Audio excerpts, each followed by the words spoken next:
Hey everyone, welcome back to the Real American Sport Podcast. I'm your host, Harvey Holcomb. I'm so excited. We got a cool episode today. Me and one of my friends, Chris, we're going to start breaking down the Lions, so I hope you enjoy it. Welcoming on to the podcast, my guy, Chris. He's been a Lions fan for his entire life. Chris, how long you been a Lions fan for, man? Literally my entire life. I was forced into it. I'm from the Metro Detroit area, so my dad's a season ticket holder, been a season ticket holder forever. So I had no choice, but it's finally paying off, baby. It's finally paying off. Yeah, it's a good time to be a Lions fan, man. Um, Outside of the playoff win, what would you consider like maybe one of your favorite Lions moments? One of my favorite, obviously, just being in Ford Field and watching Calvin Johnson play was really cool. Especially because it was one of those things where sometimes you have those legendary players that you see live and you almost don't realize how big of a legend they are until they leave. But he was a Right. guy that, like, I think it was pretty obvious, like, there's not going to be another Calvin Johnson around. And just watching him double team defenders and leaping up in the end zone, like, that was super cool. So I would Yeah, say what that. And I would say second, I had to say second was it was against Dallas in Ford Field. We were walking out because we thought we were going to leave. We were standing in the atrium watching on the jumbotron. And it was the moment Matt Stafford fake spiked and dove into the end zone. That was pretty cool. that's a cool moment too. Yeah. Nah, man, when you have a name like Megatron, you got to expect you're gonna be a legend. Oh yeah, But let's start getting into it, man. Obviously, we're gonna turn this into a Lions podcast, as you know, as you and I have talked about. But let's kind of get like a quick outlook going of the Lions. Went 12 and for 5 sure. this past year. Won the division title for the first time since '93, so that's super cool. Won two playoff games. Obviously I got to be with you, and that was a pretty cool situation. It kind of made me turn into a little bit of a Lions fan there. But losing to the 49ers in the NFC Championship is tough. How do you feel, coming out of that season? Obviously you're on a high, but is there anything that you feel like is a true negative to losing to the 49ers, or you feel like that was the right step and next year is that we're going to keep going? Oh, I think it was definitely the right step. I think once the Holmes Campbell era started 3 years ago, the goal was, hey, let's rebuild this thing in 3 years. That was kind of the general consensus that you could tell from Lions fans. Hey, let's build this thing in 3 years and get a playoff win, right? Or at least get to the playoffs, So that was huge in the sense of like just getting there, but not only just getting there, but winning a home playoff game, hosting two home playoff games, and winning both of them. I mean, I don't think anyone would have thought, hey, in 3 years, you guys are going to go to the NFC Championship game. So obviously, it does sting a little bit when you see you're up at halftime and you're like looking around, you're like, wait a second, are we about to go to the Super Bowl? But no one's saying it because they don't want to curse it. So that not happening was a bummer, but I'm excited because I don't see much of a downturn to this team with the core that they have. So I'm pretty Right. pumped. Yeah, no, if you look at going into the offseason, there's not a ton of real change. All the coaching staff's coming back. Obviously, Dan Campbell coming into his fourth year. I remember when they hired him, they thought that was a joke. I remember people calling him out for being, not good enough, that he isn't a head coach. Man, but he really does fit Detroit, and that's awesome. The only thing that I have about him is sometimes it can be pretty frustrating with that fourth down stuff. I know that it's kind of like, you get it and you're like, that was the greatest call ever. And if you don't get it, you're like, what are you doing, Dan? As a Lions fan, I'm more of a Giants fan, so I've had terrible coaching for the past 10 since Coughlin's left. How does it feel that you finally got a guy that you trust? And is that fourth down play calling really something that you see as a negative? Sometimes is it really frustrating for you? I would say no, as much as I want to say like yes when it doesn't work. But I would say no, it's not too frustrating because the good news is it's consistent and he's consistently going to go for it. And you got to think if you're on that offense and you're getting these fourth down opportunities, it's showing that your coach trusts you, first of all. that he expects you guys to get out there and that he knows like in big pressure situations, you're going to get the job done. And you're only going to get better at those fourth down situations with in game reps. So I think those in game reps of converting on fourth down, not only is it like a huge game changer and it swings momentum, but it builds confidence with them. And so I would say, yeah, it's a bummer that it didn't work in the San Francisco game at all, but at least it's consistent and it's that aggressiveness that got them to that point, anyways. Um, and as far as Dan Campbell goes, I trust him 100%. There was a moment, it was actually right after his press conference. He went to a Ford factory, and the whole thing was like, obviously, the Ford family owns the Lions. And so he was doing his little like tour around the city. And I'm sure any other coach would have saw it as just like something he had to check off the list of going and speaking to these factory workers.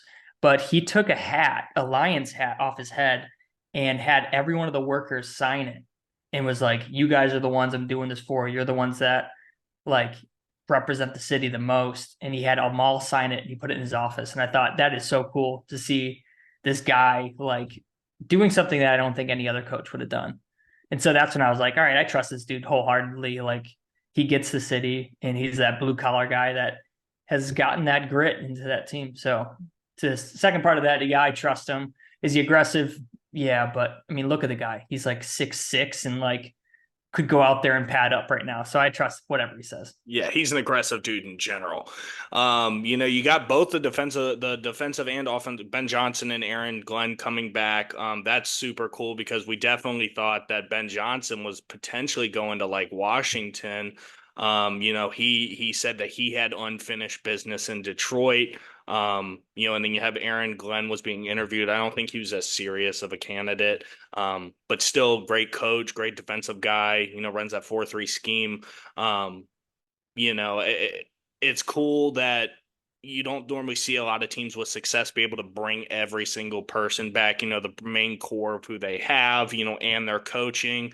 So it's cool that Ben Johnson and Aaron Glenn are coming back. I need to know if he does just do right here for the color of his beard. Um, you know, It'd be pretty um, sweet. yeah, I mean, I feel like he has to do it.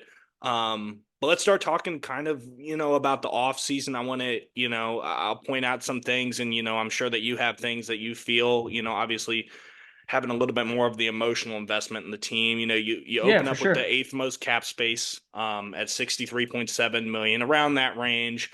Um, I would imagine the Lions are looking to try and extend Goff, Brown, Panay Sewell, and Aleem McNeil this offseason. Mhm. But do you have any, real quorums to any of those guys really being extended? Obviously, you're going to talk about Goff is probably going to be somewhere in that $200 million range, especially with Kirk Cousins just getting this giant 4-year 180 contract. Always Um, making money. yeah, for real, right? The most average dude can make the most money. Yeah, he's a good quarterback. But does that make you worried about Jared Goff getting some type of 5-year, 210, $215 million deal? Like it's going to hurt the cap for the Lions, or do you feel like heck yeah, we have to get this guy on an extension right now with no question? I like getting him under an extension just because he's one of those characters that most people in Detroit like they hated him when he's not doing good. They love him when he's doing good. And I think especially in this playoff run, he proved that he could stand up to those big moments and do the big plays. And so um, if anyone knows it's hard to get a quarterback, you see it right now in free agency. Like people are just throwing up Hail Marys, right? Sam Darnold is getting signed by the Vikings, like hoping to resurrect him there. It's just weird stuff going on. So I think if you have anybody who is average to above average, lock him up. And he obviously proved that he's above average. He knows the system. He's beloved by the city just because of what he went through. And I mean, he's got a true like rising from the ashes Phoenix type story, right? Everyone counted him out. And I think the coolest part is Brad Holmes was at the GM of the Lions was in St. Louis's scouting team who picked up Jared Goff in the draft. And so it just shows that Brad Holmes trusted him even when people counted him out. People were thinking, oh man, they're getting rid of Stafford and getting some picks and Goff's contract. That sucks. But Goff has proved to be pretty awesome for the city and for the team and fits well for how bland he may look and seem on the field. He's just consistent. And so I'll take consistency all day. Yeah, no, I think one thing kind of going for the Lions there is that they're kind of seen as like the outliers, the guys that, they haven't had the success, where at least everyone else has had a little bit of success, so Goff kind of goes into that to the group that was thrown away. So he really fits it, and it's funny because you look at a guy that took the Rams to a Super Bowl and was a great player. I mean, he was the first overall pick. I mean, he was the first overall pick for a reason. It's hard to believe that a team, just gives up on him because it's like, oh, one Super Bowl and he didn't play well that next season. Obviously, at least I was happy for Stafford winning that Super Bowl. But I think Goff's going to win one here coming up in the next year or two. You obviously look at Amon-Ra St. Brown, he has to be I mean, extended. sign him lifetime contract. I think he's the best receiver in the NFL, man. I know you and I've had a little bit of conversation about that. He doesn't flash, but he's just, he kills you just constantly. He gets that 10-yard catch, a 10-yard catch breaks off, maybe gets like a 30-yard catch. You don't see those 80-yard touchdowns from like Justin Jefferson and things like that. But man, Yeah. that dude he is He's a the competitor. ultimate for real. And So he's got that like that trait, that Michael Jordan trait to him, where like he makes up stuff to get more upset, to get at you even harder. He's doing like he's such a great leader for this team because he like totally represents that grit mentality, right? He's doing 200 something catches on the jug machine after every practice. He's taking the young receivers underneath his wings and like he's raising the bar of what they're doing in practice. And they're like, man, St. Brown's out there doing it, and he's wide receiver one, I guess you could say. I mean, he's a slot guy, but he's a wide receiver one, and like if he's putting the extra work in, I got to put the extra work in. And so I think that mentality is just something you can't get rid of. And you see it even in Penny Sewell, right? He's raising the expectations on that line. There's so many key players that Brad Holmes and Dan Campbell have drafted that you just can't get rid of. And you sign them to a lifetime. When they're done playing, they can coach on the team and just keep that culture going. That's what I say. yeah, it's crazy that you say, he helps with the younger guys when he's still a younger guy. We're talking Yeah. normally helps the younger guys. That should be like the Josh Reynolds on this team, like talking about guys that are slightly older. But no, having a guy like Amon Ra, I mean, that's just, icing on top of the cake, man. He's so talented. He's just such a good dude. I mean, it doesn't help that it does help that he's arguably for me the best receiver in the NFL. Um, you look at Penei Sewell, that's one of the easiest guys to do. He Oh should yeah. be top paid tackle in the league. Dude is Yeah. What is unbelievable. he? He's like 23 years old or something like that. Like Yeah, he's maybe. super young on his end. He's obviously can play either tackle position. Hmm. I still think it's funny that the Bengals were like Jamar Chase or Penei Sewell, and you guys ended up winning that. In my opinion, out of the long run, I mean, the tackle position is the second most important position in football, where a wide Yeah, for receiver you can sure. get those everywhere, which it would have been cool to have a Jamar Chase, Jamar Chase, Amon-Ra St. Brown group. But hey, Penei Sewell, dude, that dude, he is awesome, man. And then the other one, Aleem McNeil, I feel like he doesn't get a lot of the credit he deserves. He's kind of the big run stopper in the center there. You look at like guys like Hutch on the defense, they kind of get the love, but Aleem McNeil, you can tell that coach and staff loves this guy, and so that's a easy extension as well. Yeah, Um, for sure. yeah, those are easy. You can kind of push around the money and play with it to keep your cap. Obviously the Goff one is the one that's going to hurt, but he plays the quarterback position, so Yeah, that's you got to always pay going to him. hurt. But we had the yesterday's crazy free agency. Hmm. But you look at Brock Wright got RFA'd. They re-signed Emmanuel Mosley. They re-signed Graham Glass now to that 3-year, $20 million deal, which I absolutely love. Yep. Um, he's they let go of they let Jonah Jackson go, which he was going to be way more expensive. He signed that 3-year, $51 million deal with the Rams, which is great for the Rams.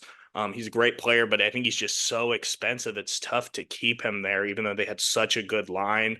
Yeah. Glasnow at least kind of plays the both. He can play center and guard. So I kind of like that signing a little bit better. Um, Yeah. but you still got guys like Josh Reynolds out there still. Do you want the Lions to re-sign him? They're looking at somewhere of a 2-year, $15 million deal. Um, Hmm. do they think that they bring back the Roach? I think they do. And he has got the best name in football because he just won't go away, the Roach. And so I think they bring him back, but sign him to a low deal. And you can see it with this team in general. Like John Kaminsky, he actually just restructured his contract with the Lions, took a pay cut just because he wants to stay there. And he said it multiple times.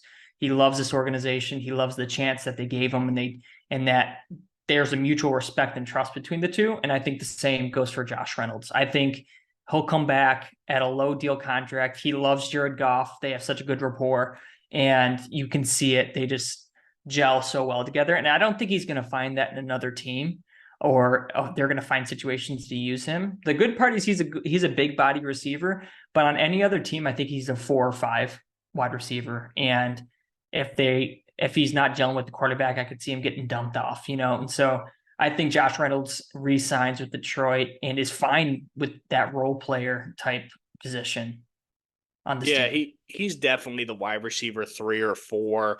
I love the story. Brad Holmes was obviously the assistant GM for the Rams. But Brad Holmes begged the Rams to draft this dude when he was the scouting director of them and stuff, and he loved him from the beginning to the end. So it's so funny that Brad Holmes obviously goes to Detroit and Josh Reynolds goes with them. So kind of a cool thing. I mean, he's had 1,100 yards and 8 touchdowns the past 2 years. That's unbelievable production from a dude that not really many people think about when it comes to the free agency groups. Um, so I think that they need to resign him. He was one of the main ones when I was looking at their free agent list. It was like absolutely Josh Reynolds. Even if he loses some snaps next year, obviously you have Amon Ra and you have Jamal. Um, Jamison Williams, Mm-hmm. as your main two. He's kind of that third guy, like you said, big body receiver. It always helps to have those guys. Um, the other one that they traded for last year was Donovan Peoples Jones, and he didn't even really see the field. And I was kind of excited when I saw that because you saw the spectacular grabs when he was with the Browns and not getting all that playing time. Yeah. Um, do you think that they're going to bring him back, or do you think they're going to just let him walk like that trade, that draft pick? Yeah, whatever, doesn't matter. Yeah, I don't know. I think that'll be an interesting one to watch because I was excited to watch him play too, especially he's a University of Michigan guy, right? So you're hoping that he's got that, he knows what Detroit has been through. And so you want to see him um he do some cool things for the city. And so to see him not have a ton of production, I think he had a couple catches. He definitely didn't have any like big drops or anything that was like, dang, why did we get this guy? But I think it was just an implementation into the offense. I think Ben Johnson runs a pretty unique scheme. Hmm. And as much as sometimes we as fans want to see these big, explosive Jamison Williams plays and this and that, I think Ben Johnson has really like he makes his guys work for the ball. And so he sees what you're doing in practice and he's gonna reward with plays who gets the ball. And I think that's one thing that as Lions fans you can respect, right? Because obviously we want to see the players who are putting in the work, getting the reps, getting the touchdowns, this and that. But maybe there just wasn't enough room in the playbook for DPJ, and who knows? I mean, I'd like to bring him back, but also I think we could draft a young receiver and fill that gap, that big body receiver. Yeah, absolutely. And I mean, he's gonna be a cheap deal. He didn't really do a ton, stat wise in Cleveland. He was kind of the upside guy. Um, Mm-hmm. I'm at the point of if he does get re-signed, it's like cool, wide receiver 4, 5, 6. He may make the roster, Right. going after the preseason. Um, but we just got the news that Chauncey Gardner Johnson just went to the Eagles. So Yep. a little bit of a loss. I was thinking that the Lions should re-sign him, just because he's really versatile. and you guys like to blitz your safeties. So he's, quick guy that, can definitely hit. So that's tough to lose him to the Eagles, but I mean, a 3 year, I think it was $33 million deal. It's just way more than he deserves to get. I was thinking maybe like an Yeah. $8 million deal. But obviously, it's the cap goes up by $30 million for every team, and everyone wants to spend $30 million more, as you can see it with some of these free agent signings, which we're going to get into Yep. soon. Um, but is there anyone else that you look at that free agent list that the Lions have and say, like, this is a guy that we should bring back? Like not a lot of people know his name, but like, hey, this guy's important to us, whether it's just a special teamer or something like that. Yeah, and there's a guy you missed. I was looking through your show notes, right? And Uh-huh. actually, this guy got signed today, and it's Dan Skipper, Dan tackle for Skipper. the Lions. Dan Old Skipper. Dan He got signed Skipper. today, and I'm glad they brought him back. I mean, he's a fan favorite, whether it be the reporting, right? Dan Skipper, Right. but man, he's just an absolute mountain of a man. I think he's like 7 foot tall. Like he's probably like 350. He's just ginormous, and he has just been around. He fills in that tackle when you need him, and you need those backup line guys that know the system, are fine playing that role, and that just can be plugged into guard to tackle wherever he's needed. And so I think Dan Skipper is an underrated signing, as well as Jalen Reeves-Maybin. I mean, they brought him back as the highest paid special teams player, but he's so much more than that. I remember when he left to Houston, I was bummed because he would always show up around the ball, whether it be on special teams, they plug him in a linebacker. He threw a touchdown this year, or a pass at least, Mm-hmm. on a fake punt. Like, you got to keep those guys. And he's a total he's one of those glue locker room guys that's just going to elevate everybody else around him. So I love those two signings. Other than that, there isn't too many other guys that I'm like, you need to bring them back, if I'm being honest. Yeah, Reeves-Maybin, man, he was like one of those guys. I remember when we were watching those Lions games, I felt like it was every 5 seconds you saw his jersey or you saw and you said his name. It was somebody, whether it was you or some of our other friends were just saying it. So he's definitely a solid guy. They're the weird ones you like. It's like me liking Jason Kabinda. It's Yeah, yeah. it's like a random dude that you love, but it's because they like do the nitty gritty dirty work, that doesn't get all the praise normally, but their names need to be said, not Jason Kabinda as much. But You need that jersey still. I just love my Jason. Hey, I will have that jersey come Lions season. There we go. I'll definitely be wearing it for a couple podcasts. So, so far though, if you look at the free agency for the Lions, they signed Marcus Davenport to a 1 year, Mm-hmm. $6.5 million deal. He only played 4 games last season. I do think that that's a low risk, high reward type of guy. He was drafted, I Yeah. think, 14th overall. So creates, he gets to be in there for some of that edge room. They need a little more edge presence in there. If it doesn't work, hey, you sign him for a $6.5 million deal. Hey, if he gets 5 sacks, it's absolutely worth that $6 million, and you're ecstatic about that signing. Mm-hmm. You got corner Amik Robertson out of, I think he came from the Rams, 2 years, 9.25 million. He's a small dude though. He's like 5'9". He's a good depth guy no matter what. They're talking about potentially playing him at corner. He's had 4 picks in the past 2 seasons though, so pretty good numbers coming from him. And then obviously the big part of it was trading for Carlton Davis yesterday. Yeah. Traded their third round pick for Carlton Davis and 2 second round picks from the Bucks. He was their number one corner last year. And the thing that I love about it is Aaron Glenn loves to have his corners play press man. And that's what Carlton Davis does best. He's a strong, big body. He's going to push Mm. around. How do you feel, with those three guys coming in right now? Obviously, we're going to talk about some smaller end guys coming in later. Um, but I mean, how do you? I love the Carlton Davis trade. That's the number one. When I saw that trade, I was like, that's an absolute win for the Lions. How do you Yeah. feel about those three guys coming to the team? Yeah, Carlton Davis, I was super pumped about, especially just being down here in Florida and being a Lions fan in Florida. You see Buck stuff all the time, and that guy's always around. He's always making impacts on the ball, and so I was pumped about the Carlton Davis play because we do need that veteran cornerback one that is just dependable. The Davenport play, I'm interested to see how it plays out. Obviously, it's very much a prove it 1 year deal. It's kind of a, like you said, it's a high risk move or like a low risk, high reward type of move. And I know the Lions just actually brought in a new D line coach. I forget his name, but I remember when they announced it, there was a lot of pop around the league as far as like, man, this guy is a stud of a coach. And I'm excited to see how he elevates that line even more with Hutch. And I think you just need to get more depth for that D line in general.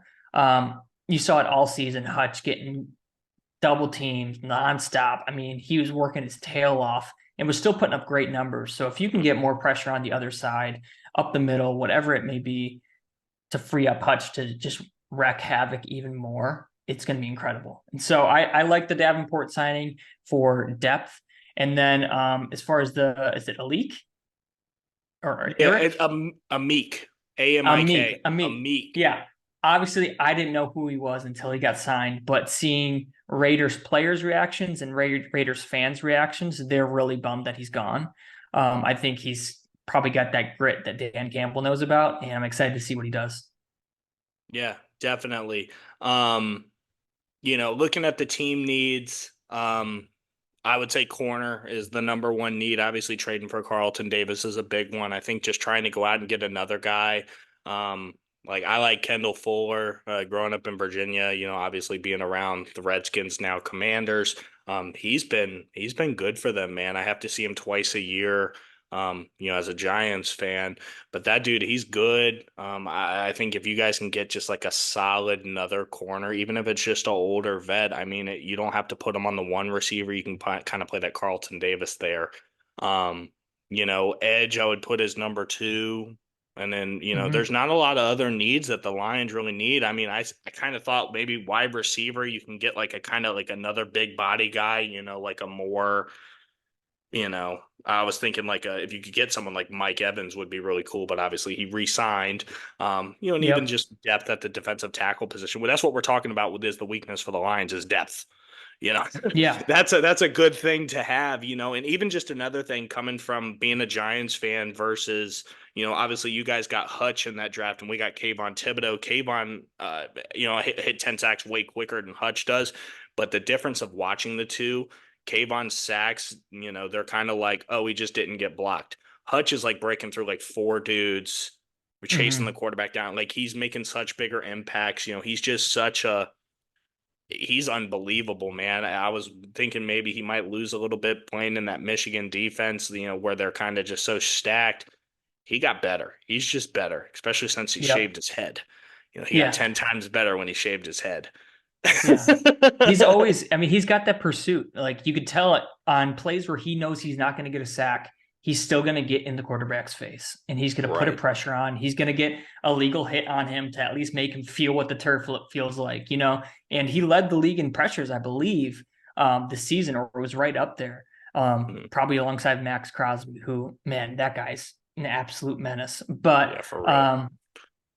yeah, I mean, you got to keep Hutch around forever, and I think he will too. So, Yeah.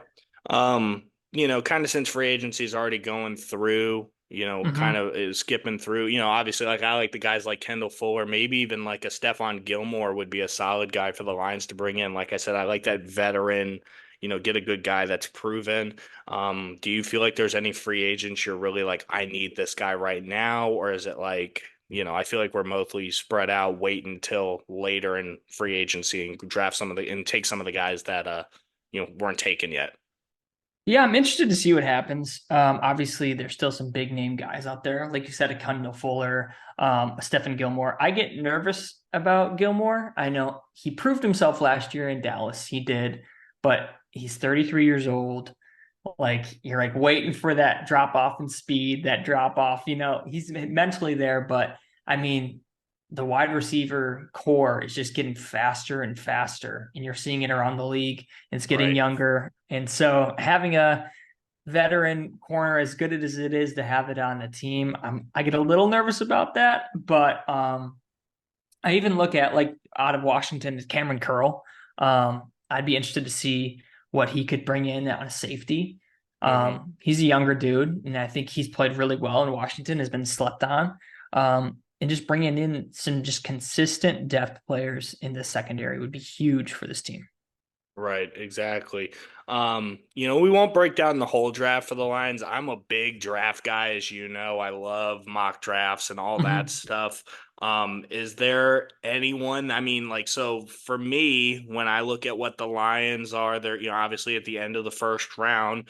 Um, I like specifically two guys for him, and that would be Chop Robinson out of Penn State. Dude ran a four Yep. four seven, at 248 pounds or whatever he is.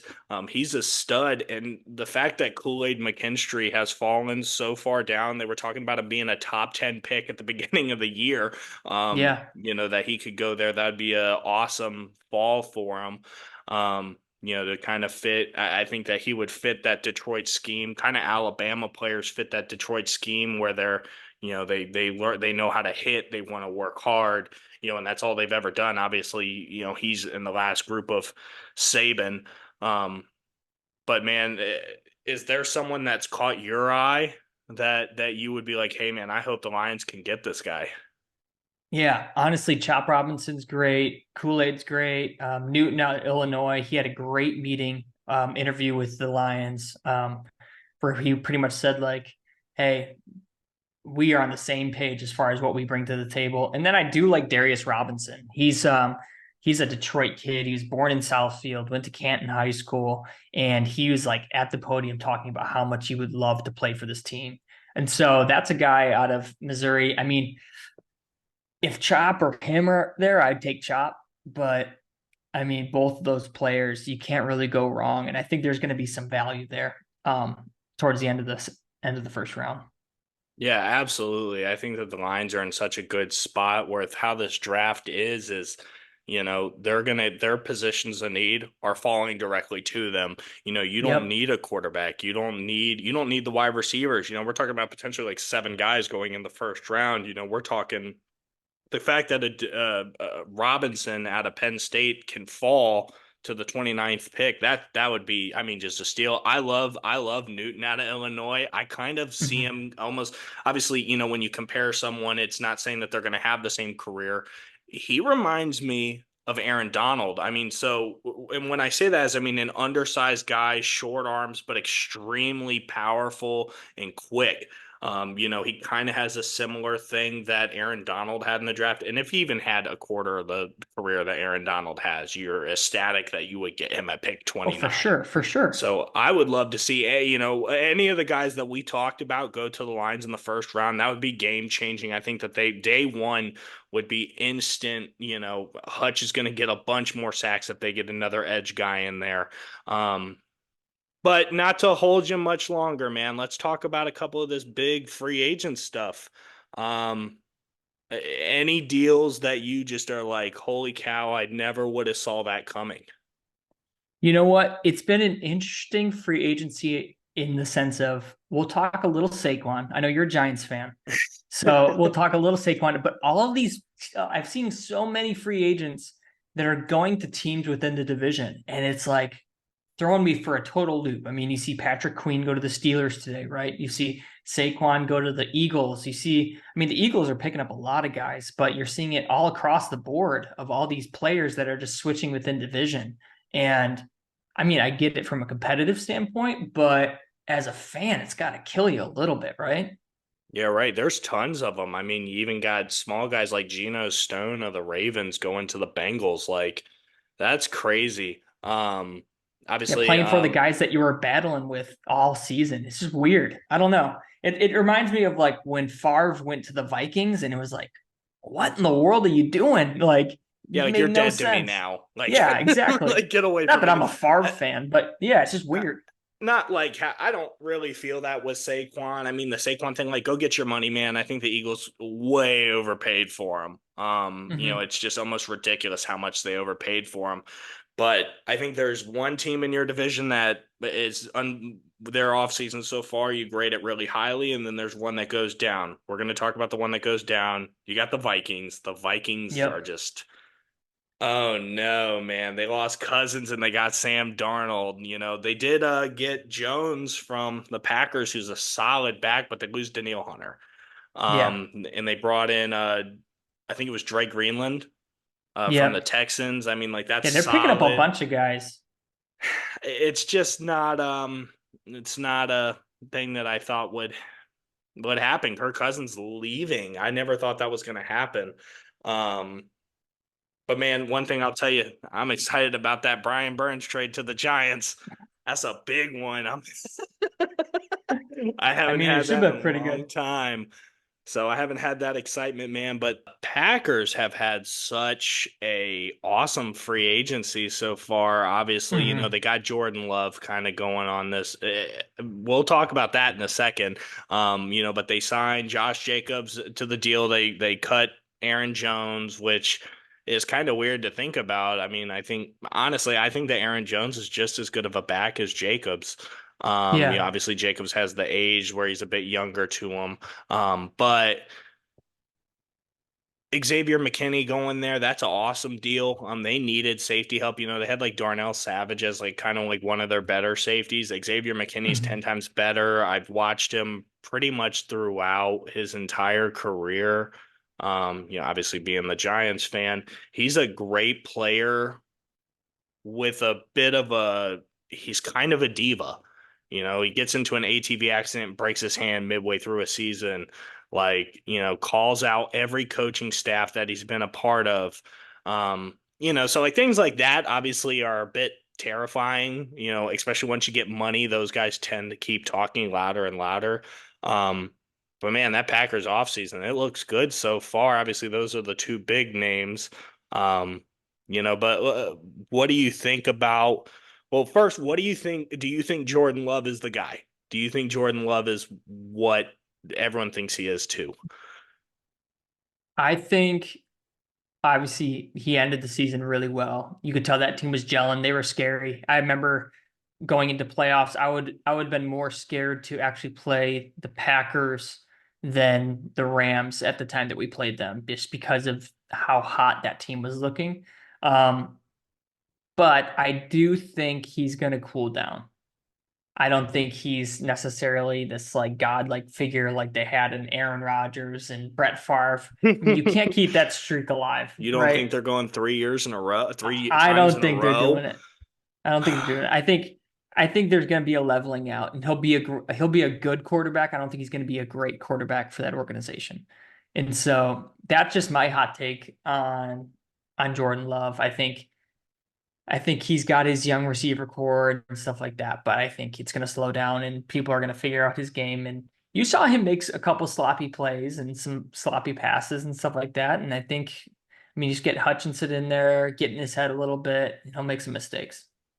Yeah, no, definitely. I think that they are arguably the second best team in the division. You can talk about Hmm. obviously the Bears are probably going to get ready to get rid of the Fields and go through Caleb Williams stuff, which that's going to be a whole thing to watch this offseason. But if Jordan Love does pan out, can we talk about how dumb it is that they've gotten three generational quarterbacks So and the Bears dumb. have still yet to have one?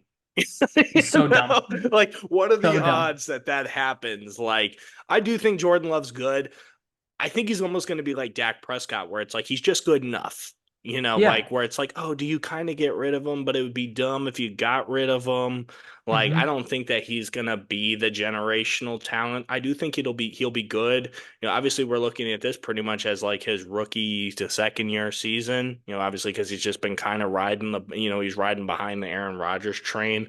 Um, but he looks good. I mean, obviously you got LaFleur, who's a great coach, and that's Yeah. and that makes the difference of the world too.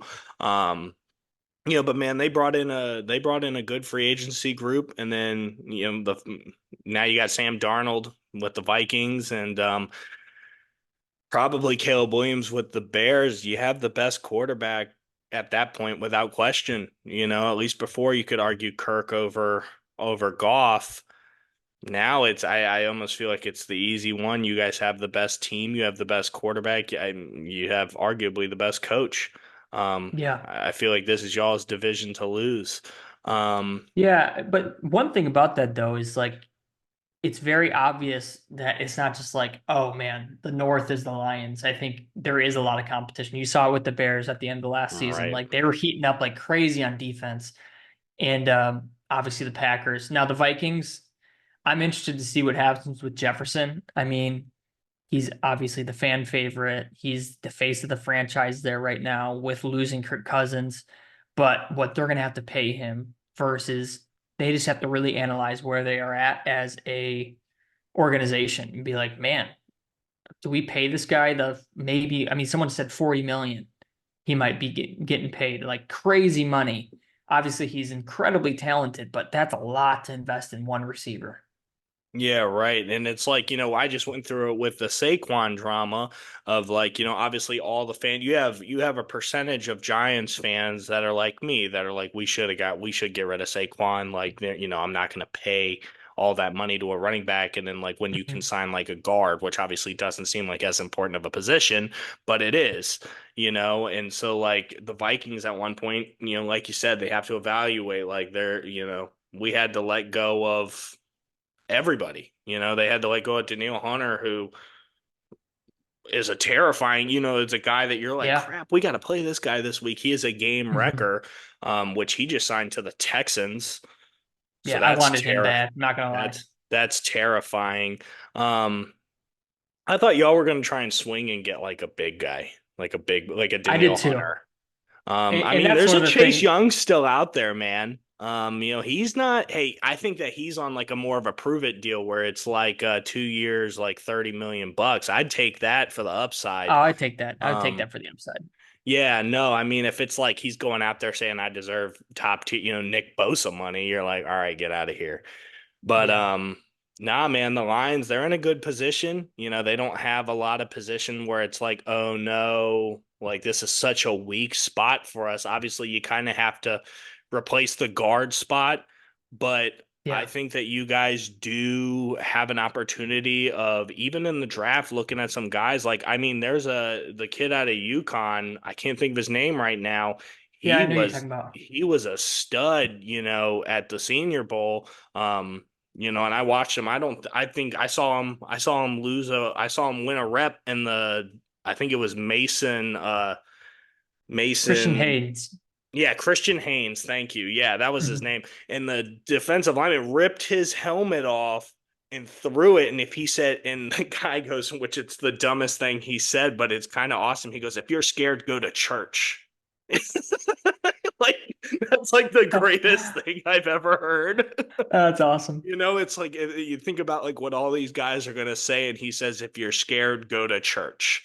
I Mhm. love that. I love that. But there's a ton of guys that, I think the Lions can replace him with, obviously, and not spend the $51 million to do it. Um, Yeah. but Chris, I'm so happy that you came on, man. This was a lot of fun to do it For with you. sure, man. Thanks for having me. I mean, you had all the Lions fans to pick from in our friend group, and you picked me, and so I'm honored. Hope I did them justice. I'm sure they'll be watching. Yeah, no, I'm very thankful for you. I'd like to have you come back on more often. Like I said, I want to change it to a Lions podcast. I'm kind of saying it for you and for anyone that does want to subscribe and listen is, hey, we want we want to create a cool fan base that, everyone can be a part of. I like want you to be a part of it. I want, obviously the listeners don't really know who these people are, but I want Josiah to be a part of it too. Like I want to be able to have kind of something that we all can do together where it's really cool where we talk about the Lions and we kind of get to do something, kind of unique together where I Yeah, think man. that what I wanted to do originally was a little bit more like there's so much to do I couldn't do with everybody. I think that'd be really cool to kind of keep you and Joe Josiah in there. And if Preston wants to come on here, man, like let's do some really cool stuff with it. Obviously watch Lions games together and create that fandom and watch them win a Super Bowl and we're reporting it the whole way through. Um, Heck yeah, man. there's so many Lions fans, man. Let me tell you, watching all this. I'll tell you, this is the coolest thing about being, a person that's watching the Lions and kind of saying that, like, oh, yes, the Lions are my second team, is I see all these people that are Giants fans that I've known my whole life, and they're like, we're turning our back on the Giants. They didn't re-sign Saquon. Like I'm tired of it. They signed Drew Lock instead of trying to get Kirk Cousins. It's like, and they're like, well, we're going elsewhere. We're going to go to a different fandom. It's like Lions fans, man, y'all have the ultimate reason not to be a fan of them. You had Barry Sanders retire at 30. Obviously, we're talking a longer time ago. You had Calvin Johnson retire. Y'all didn't win a playoff game since 1993. And y'all, especially during those playoff games, y'all saw the true fandom that the Lions have. And that Hmm. that was such a cool thing to be a part of, man. Like, I mean, you it were at the seems, Tampa game. yeah, You it saw was. it there. That was cool. Yeah, no, it was like probably 70% Lions fans. It was Hmm. a really unique thing to kind of see how much Detroit fans love those guys and love those players. Um, so I want to kind of keep this going and build like I want to be like the coolest Lions podcast ever, man, and Let's have do us it. do it. And I think the cool thing about it is I'm kind of an unbiased guy, because I'm not a lifelong Lions fan. But you guys are, and that's kind of why I want to, get your take on it, especially the first couple times that we do this is, hey, let's get it going. Um, but we're gonna end it today. But Chris, I do thank you, man. You are the best. You're my guy. I'm Of so course. thankful that you are my friend and that we get to do this together. All the best wishes to you. Um, is there anything that you want to say before you get off about the Lions? Man, it's gonna be a good season. I'm excited. I'm excited to watch the draft. I'm going in with no expectations. I did a mock draft, but I won't even look at it. Brad Holmes has proved himself. In Holmes we trust. But I do want a kicker. I will say, like, let's get that sixth round kicker from like. There's a kid from Arkansas. He's never missed an extra point. Just get that guy. Cam. I will His name's say Cam Little. I have He not looks watched like a any film kicker. on kickers. Yeah, Cam Little. Get Cam Little. That's all I'm saying, and then I'll be All happy. right. All right. I will be rooting for the Cam Little to the Yeah. Lions. All right. 29th overall kicker. um, Shock the world. yeah, shock the world. All right, man. Lions, they going 17-0, winning the Super Bowl. All right, Chris, I appreciate you, brother. Appreciate you, man. See you, man.